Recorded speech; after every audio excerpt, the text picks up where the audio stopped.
So again, thank everybody for being here. My disclaimer is that I don't feel that I'm an expert on ethics or laughter, but I do feel an overwhelming need to feel grounded in the work of the DRC and to get back to being able to laugh. The last few years, for a number of reasons, just what's happening in our larger society, what's happening with restorative justice in this county. We're making progress, but we are always dealing with barriers and ideologies that may not be aligned with the work of the DRC. It always keeps me in a space that I have had to find a way to see the humor in life again and have a little laughter and remind myself not to take myself so seriously.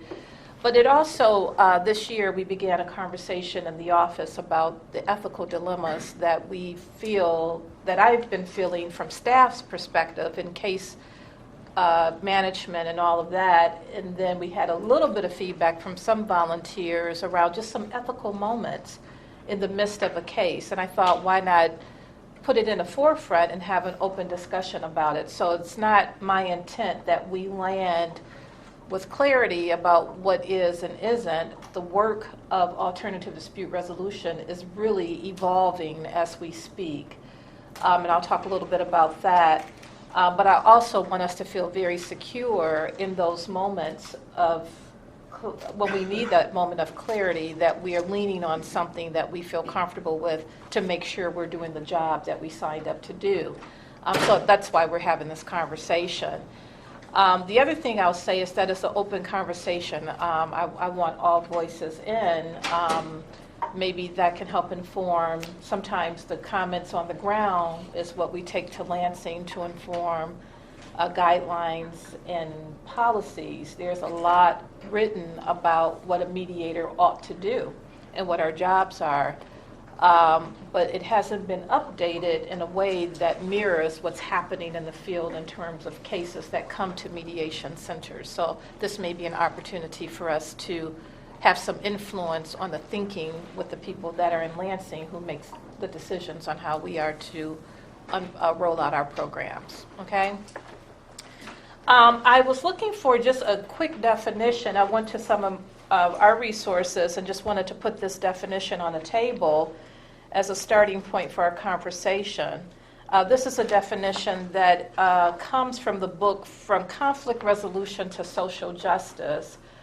This is a book I've had for several years.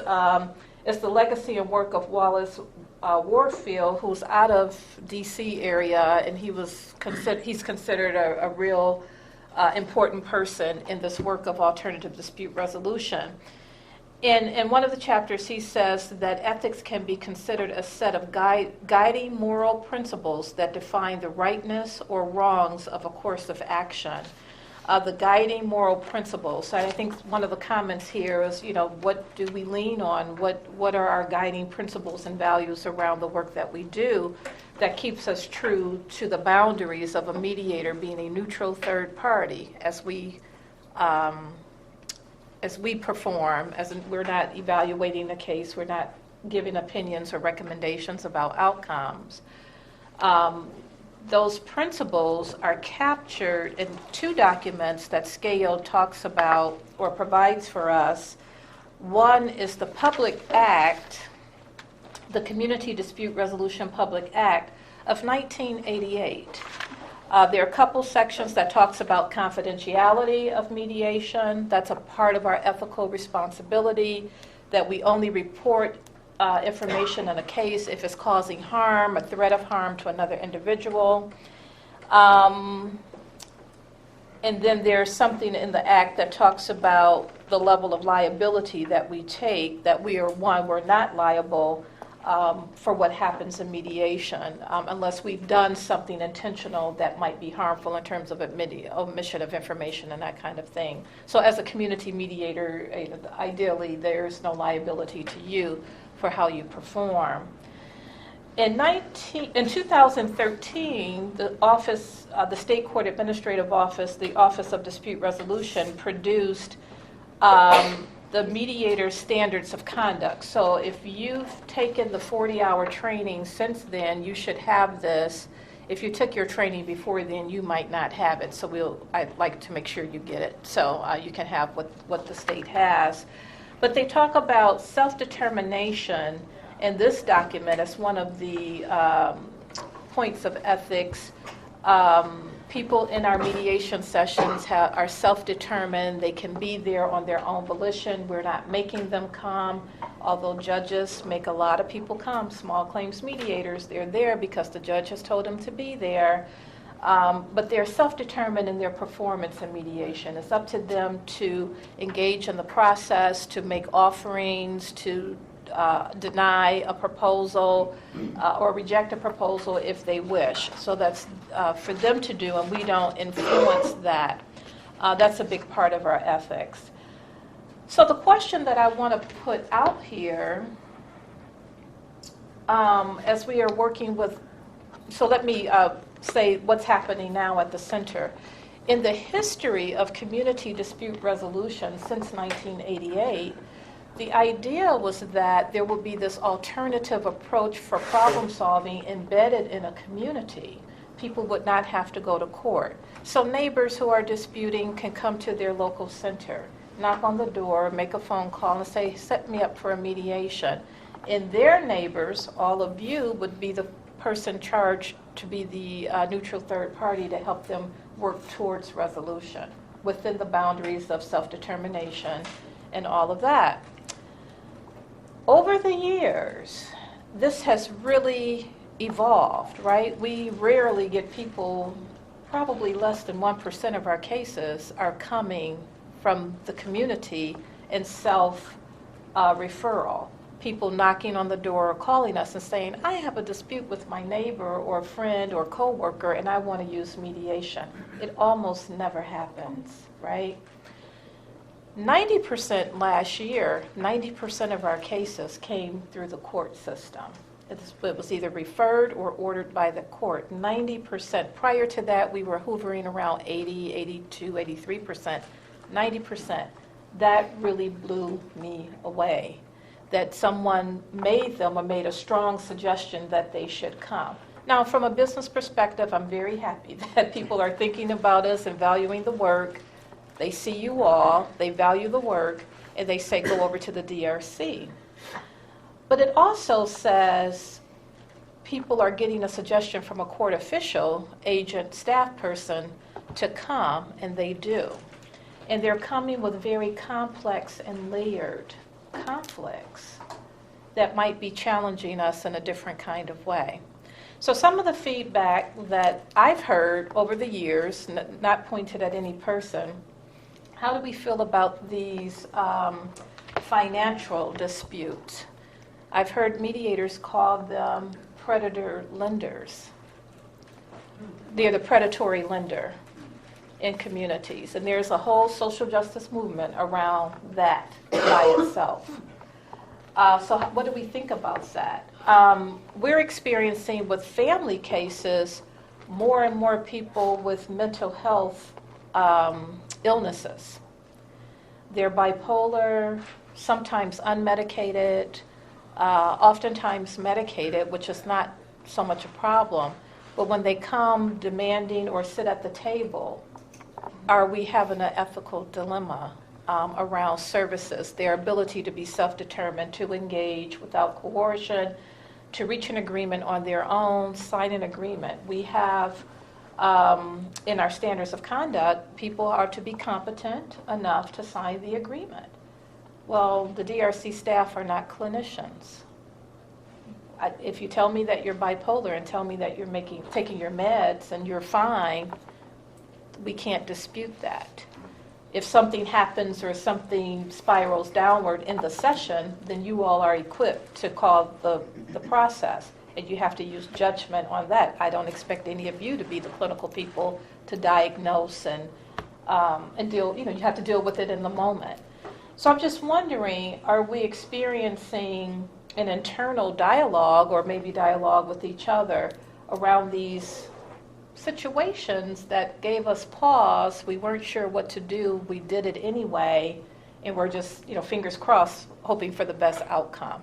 So I just wanted to put that in front of all of you, just to generate some discussion around it, maybe some ideas on how we can overcome or move forward, and make sure that we're leaning on the guidelines and principles of what it means to be a facilitative mediator, regardless of what that outcome should be. And I will also say that the DRC is never putting pressure on any of you to get settlements.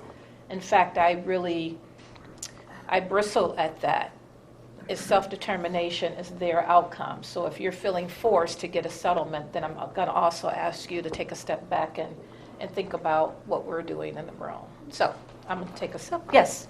I think when you said something, Belinda, it triggered something that I think is a little dilemma for most of us who come from other professions and then come into mediation as just another calling or another path. It's really hard sometimes to stay in your lane when you're in a mediator role, as opposed to coming in with expertise you might have in another arena. Okay. And I think that's where the rubber hits the road in a lot of places, in as much as the psychologist, the social worker, the teacher, whatever, kicks in, when in fact it needs to say step back. And I think that's hard for all of us to say where does one role begin and the other end. And I think it goes again to the conversations of mediator conversations in terms of what is our role, what are the parameters, when do you say can't do this, this is a mental health issue. I'm not quite sure there's going to be, there is someone who can make a judgment that is reasonable at this time.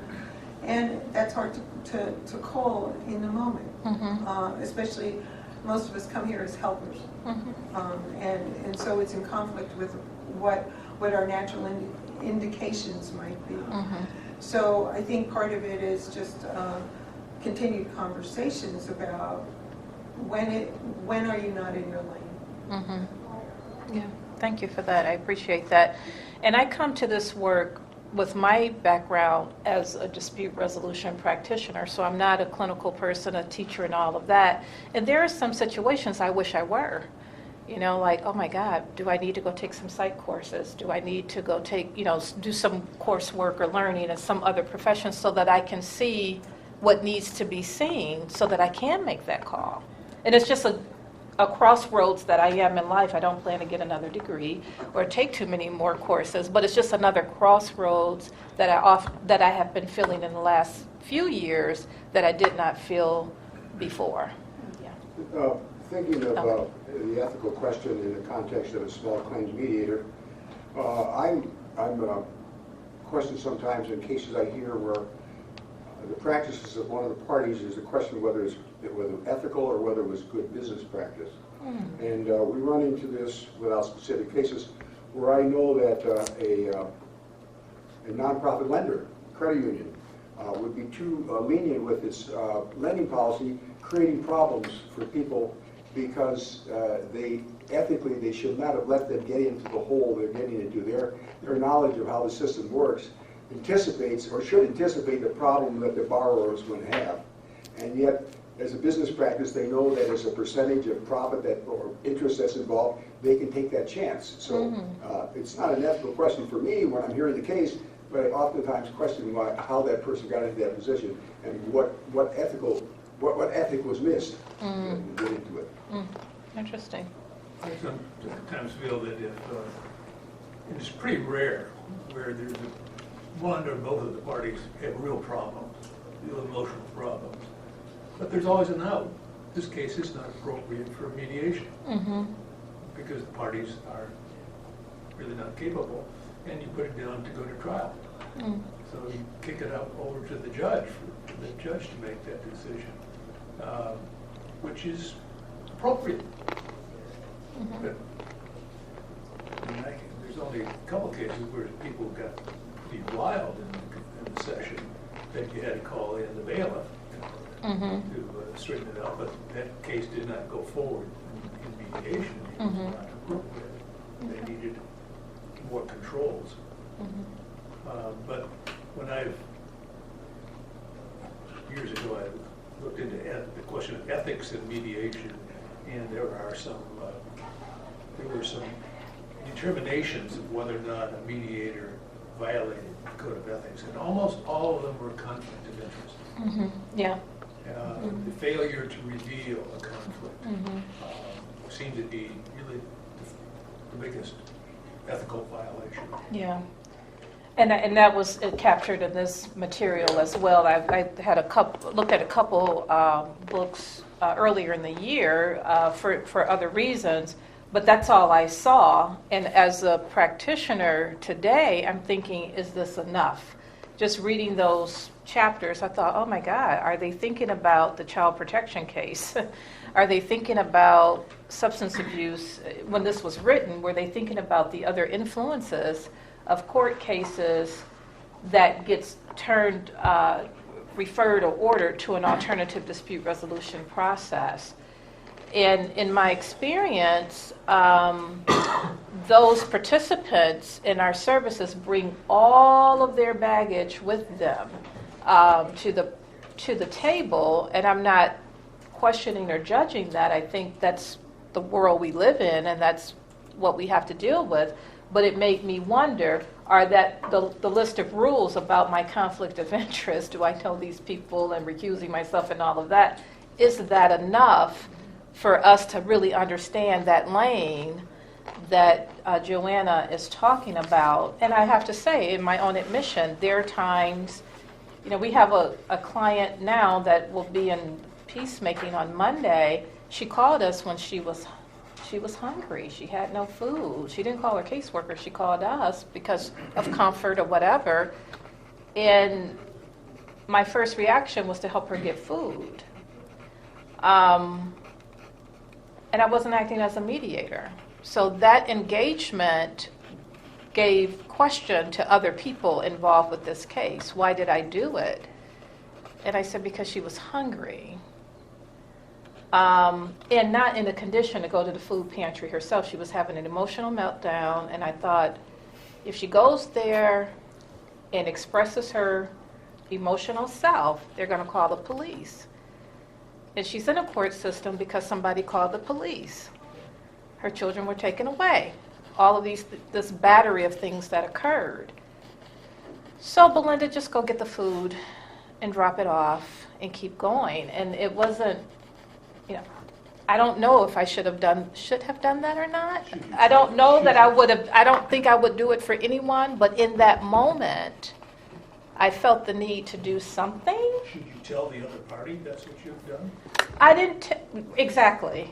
I didn't tell her caseworker because that would be used against her in court. She has no food in home. How could she get her kids back?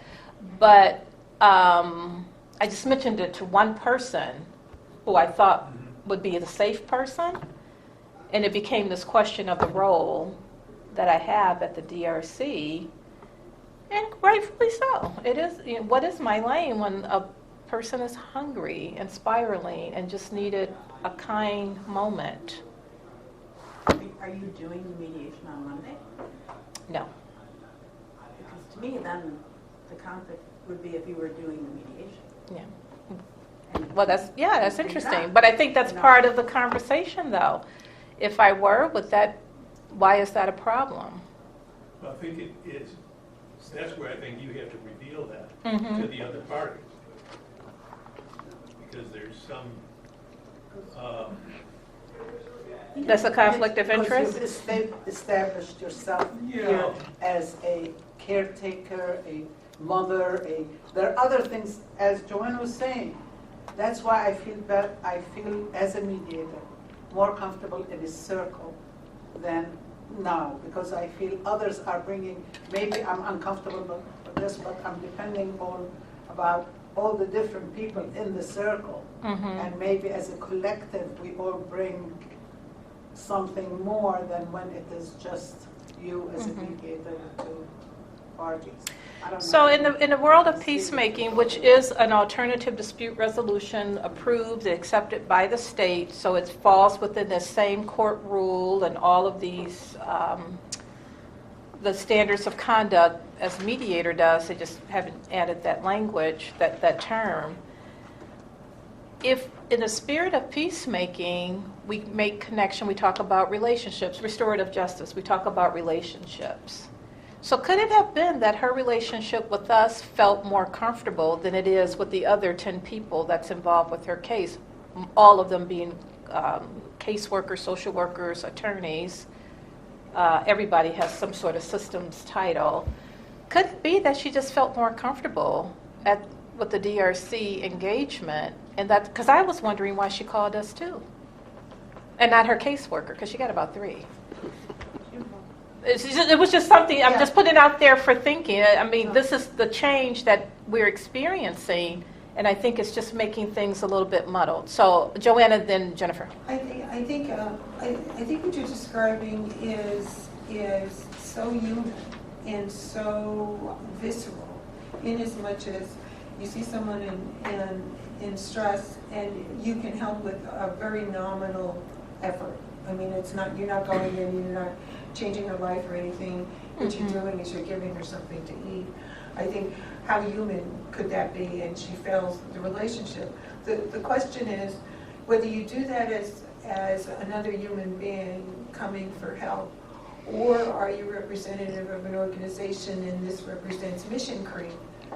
That Do you say mission creep? Mission creep. What is the DRC a social service agency, or is it or do we just handle disputes? And where is the dispute? Is a dispute with the individual having a hard interface with the rest of the system?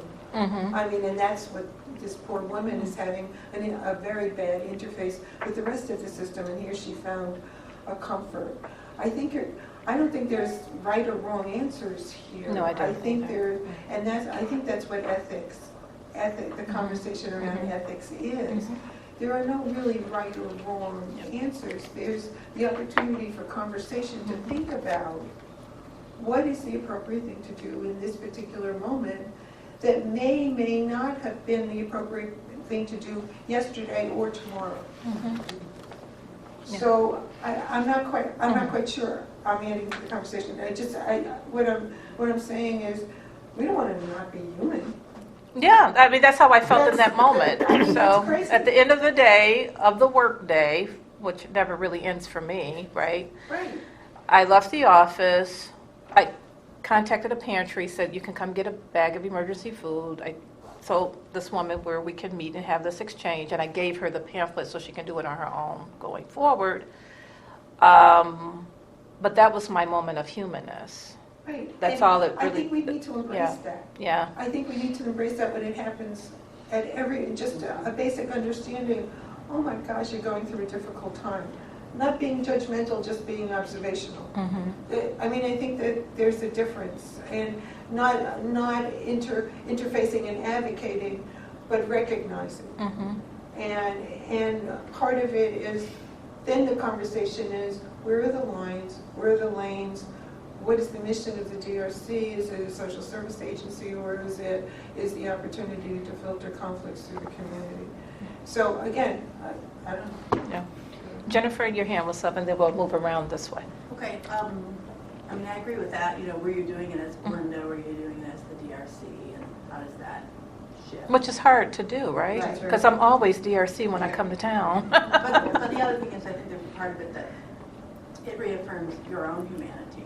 To every once in a while have a chance to move outside of the system and just offer some help.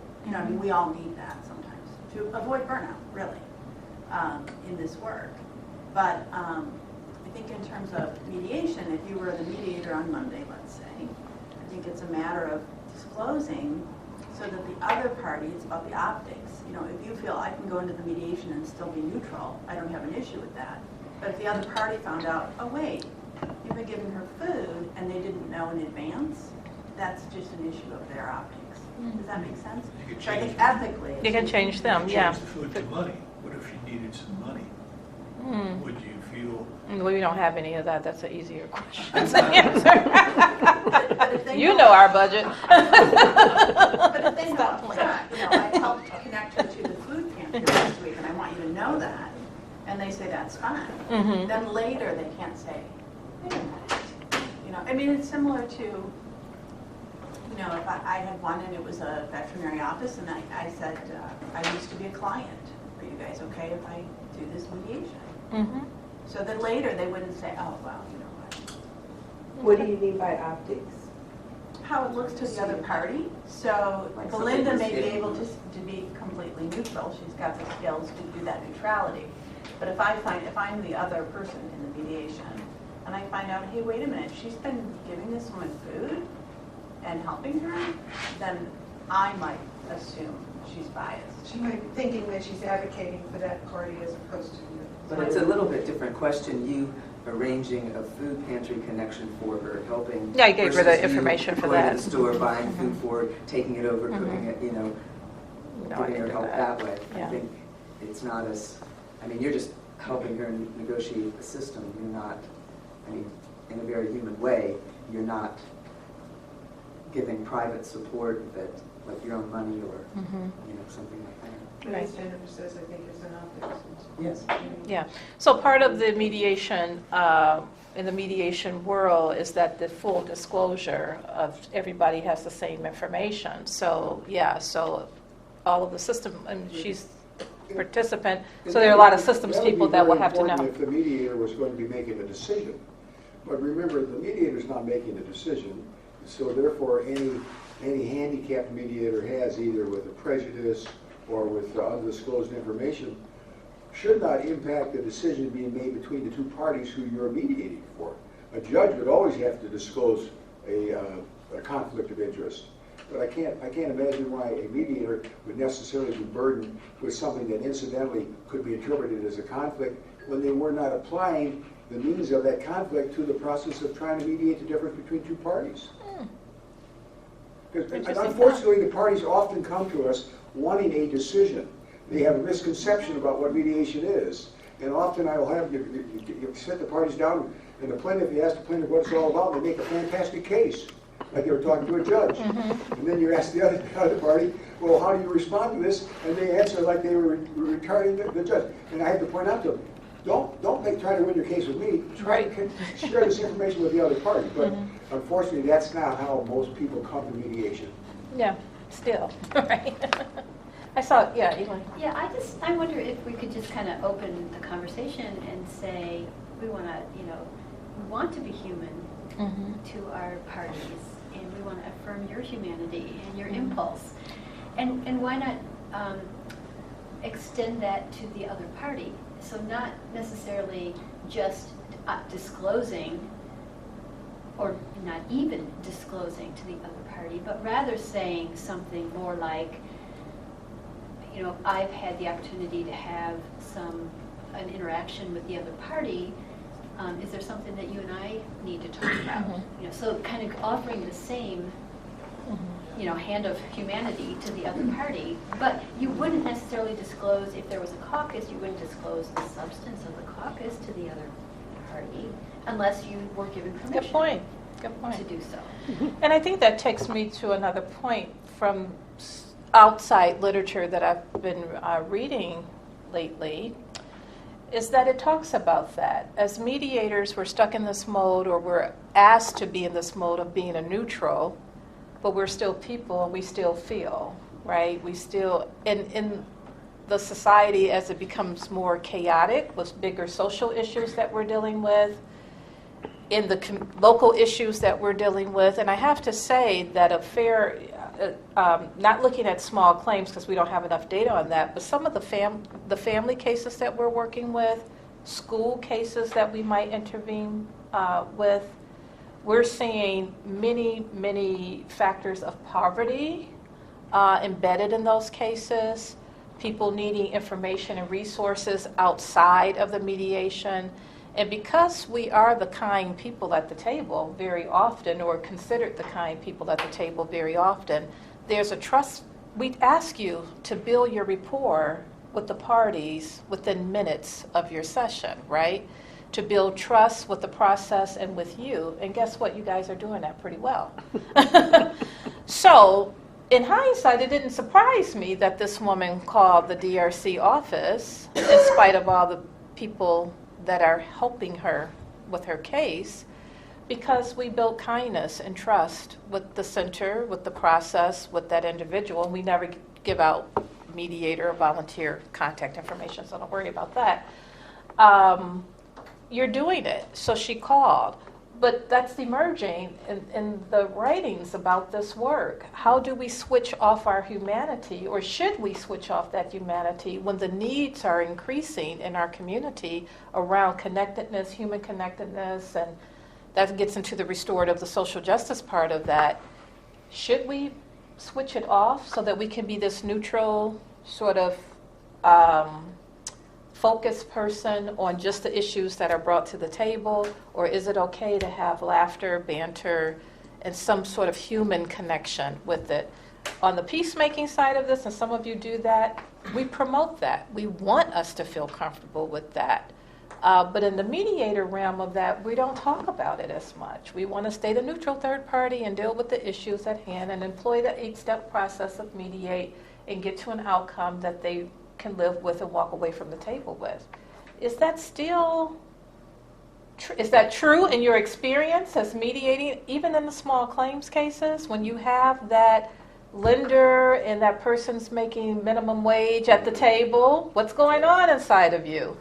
When you know they can't, the payment plan is going to take them 15 years to accomplish, right? But the court case needs to be disposed of in 9 months, So we have these real human experiences, and I just think a part of this conversation and what's missing in our court guidelines is how do we do that in a balanced way, so when you walk away from the table, you say that I'm still a human being and I did what was right. And I'm also wondering how this is lining up with your individual values. That's become much more important to me of late than when I started working at the DRC. So part of my response to the phone call was based on the values that I was raised in, that this woman is going to get worse. And she has to go to court in a couple days. If she doesn't just eat and have some substance and have some energy, if she doesn't show up for court, it's over. So maybe this kind gesture would encourage her enough, and knowing there's a resource she can access so that she can show up for court in a couple of days. That was also in my head. Now, can you exit from that case? You've extended It is- yourself and It is shown still your a humanity. well, it's, Can you, no, to what go ahead. extent can you still be involved? Because I'm really sensitive to how others view it. I remember sometimes in a courtroom,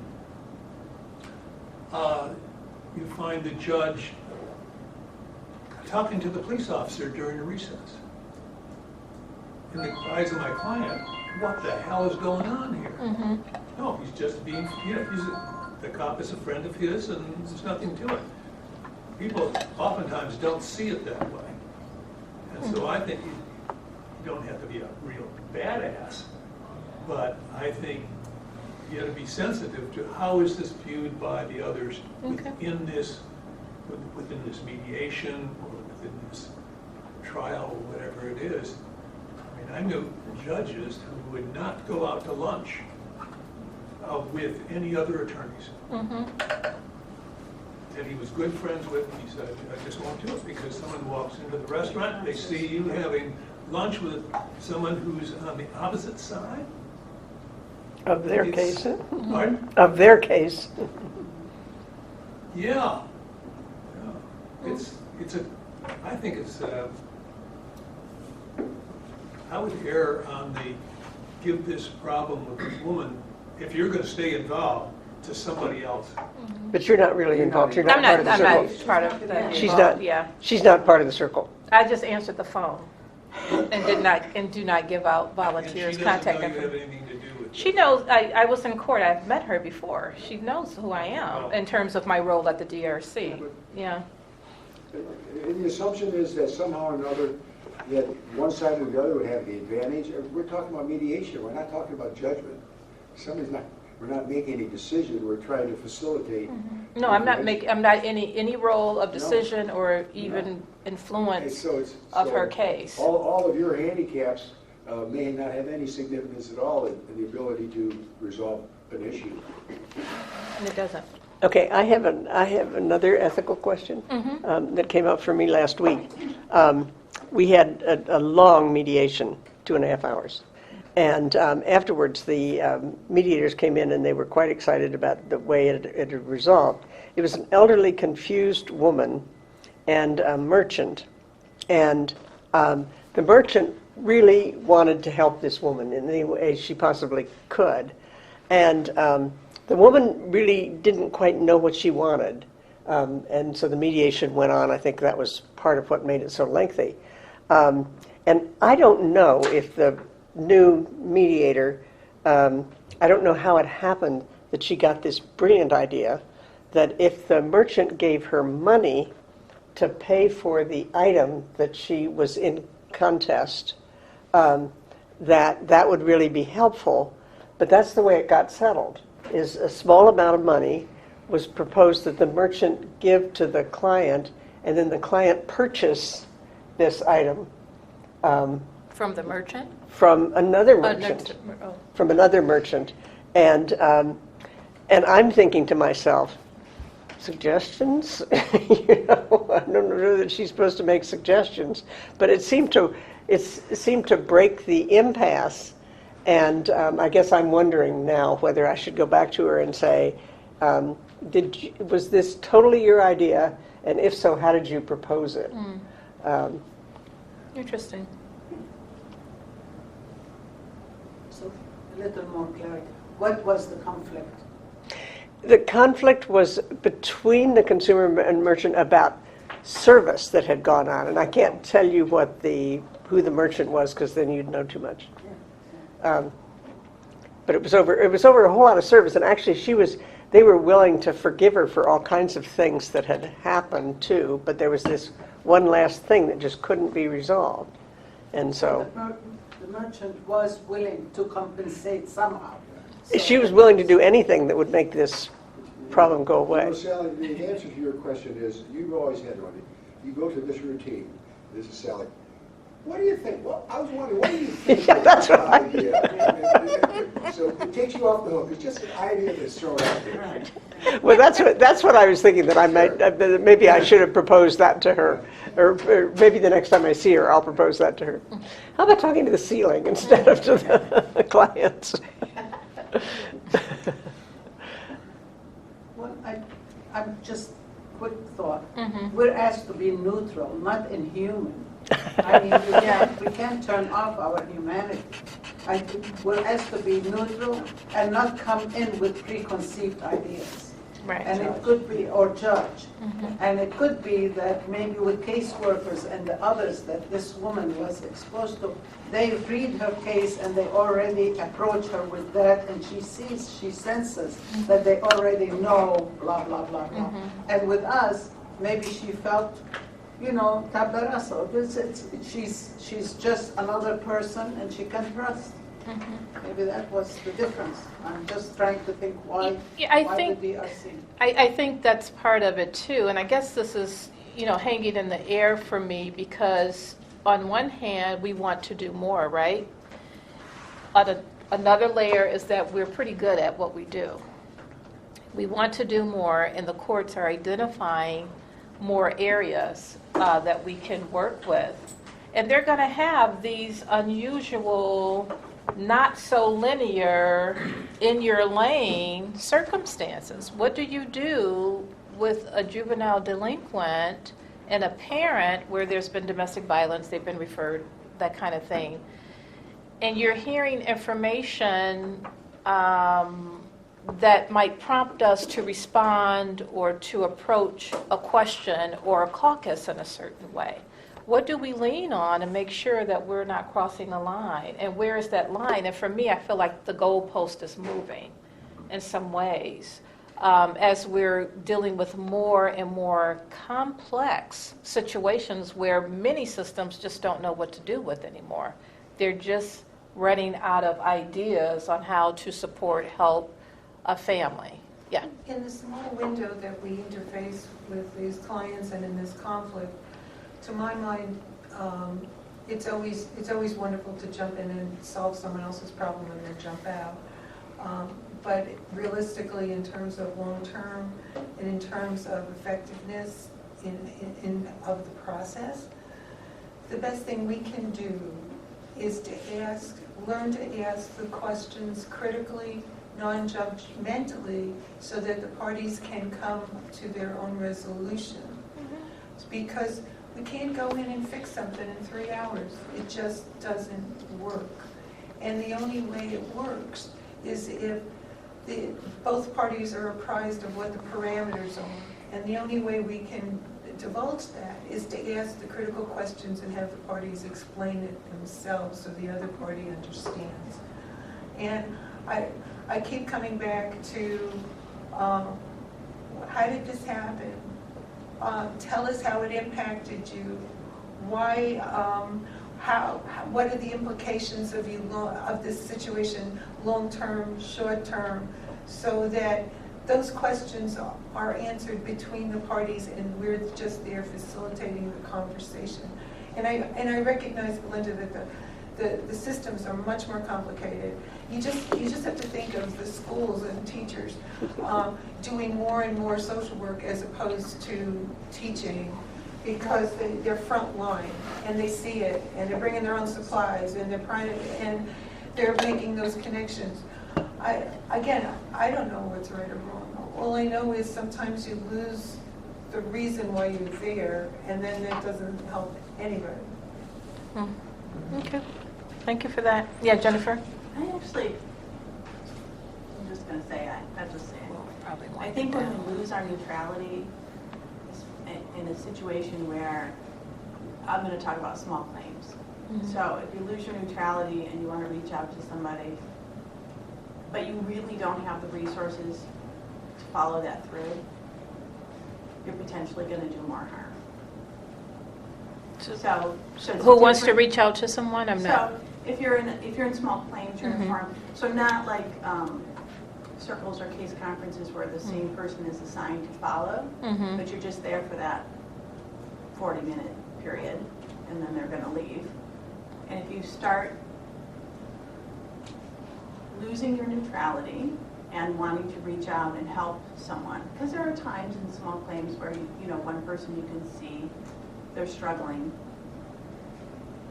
but you're not in a position to know how far that rabbit hole will go and whether or not you can hang in there, you will do more harm.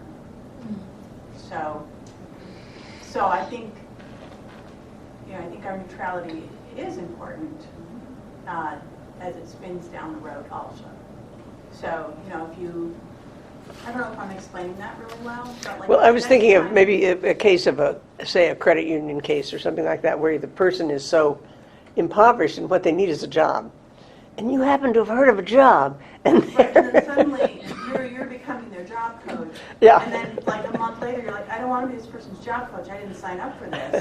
And so you want to cut it off. And at that point, you're doing harm. So, I see it a lot in schools. It's people, they want to volunteer, they want to reach out, and then they go, you know what, this isn't right for me. And for a lot of those kids, those people circle through all the time. And it doesn't build trust. It does harm. So I do feel like, when we walk in, you can still balance the room, I've had times where they're going to go to court, and I can tell one person is like a deer in the headlights, and they're not prepared. And so I'll just say to both of them, I just want to remind you, you cannot bring your cell phone in, you cannot bring your computer in, so be sure you have all your documents printed in a file before you come into court. Which is just a hint to that other person, because they're like, get your stuff together. Because they do, either they're unprepared or some of them don't know they can't bring their phone in, and that's where all their documentation is. So you can do little things like that, but I think if you're not, but to do the bigger things, if the woman came back again and she said, I'm out of food again, and if you said, well, I helped you once, I'm not going to help you again. So the question is, okay, how many connections, where are your boundaries, right, with that person, and how far can you extend it? So I'm just saying, I think we have to be mindful of that kind of involvement. And again, I'm separating that from things like circles, where you're in the community for a long period of time, and Yeah, I'm just going to go right around, okay? Do you think Kathy? she called you hoping to get you on the phone? I don't know. Well, maybe she did. I don't know. I really can't remember. I mean, that's just one situation that occurred, and there have been many others where people feel that comfort with DRC services, and we're the first contact when things go awry. They do call us back. Our practice is that we don't share volunteer information, so we're not going to have to say, call the mediator, whoever. So we'll Give me Diane's number. Yeah, Well, we let me don't see do how I that. can help you. So we ask what's going on, and we have a conversation over the phone, because sometimes the agreement falls apart or they can't execute something, and we just want to see if they need to come back, right away. And that's how it began. It was just a conversation like that, and I think I answered the phone at that moment, not knowing who was on the I other was end. willing to come and listen about ethics, but I really wanted to hear about laughter. I know, we're going to transition. We're going to transition. I just wanted to get the questions in the last and wrap up. Did I see questions on the side? Yeah. I was thinking, and Jennifer used the word issues, and in what she was saying, that we're talking about neutrality, but we're also talking about boundaries, and there seems to be a dynamic interaction between those two that somehow we might need to tease out for ourselves. Yep. So, oh yes, Diane, is your hand? I just, you all are such wonderful people, obviously. Thank you, Diane. The situation, so where I teach at Eastern and the folks that I've worked with, I don't believe anything anybody says to me. I just, people, my colleagues are such great advocates for their areas. They can be talking to me, and I'm thinking in my head, don't say that to me. I know perfectly well that that's not the truth. They're advocating, right? And so, in my world, I don't believe anything. I take everything at face value, and it's not that I'm not empathetic, you understand, but I found it works better, take it at face value, really don't believe everything just the way they stated, that you need to get further down to find the truth, of course, and that I can't solve everything for all these people, so I would give them the information and try to be as human as possible while I did it, and then say the food pantry is here, and I can phone to make sure they're still open, and I hope you'll be over, and I know they'll help you out tonight. Let me put you on the phone with them. Yep. And I sometimes feel like Simon Legris, Simone Legris when I do that, but that's worked better in my world. Okay. So, Al wants us to wrap it up right now, and we will. But I appreciate the conversation, and just a couple takeaways. I think that's worth more conversation, maybe here, maybe in other spaces. Where do our expertise begins and the role ends, and the role of the mediator begins, when we have these other disciplines that we're also bringing with us to the table. Looking more at the conflict of interest kind of policies and details and practices that are detailed for mediators.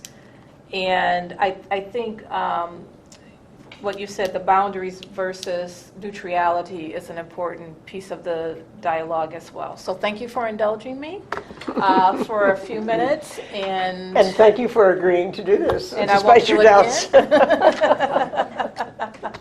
And if you want a copy of the standards of conduct, let us know. We can email it to you. We have it electronically, so you can just see what the state is expecting of us. Okay. Okay.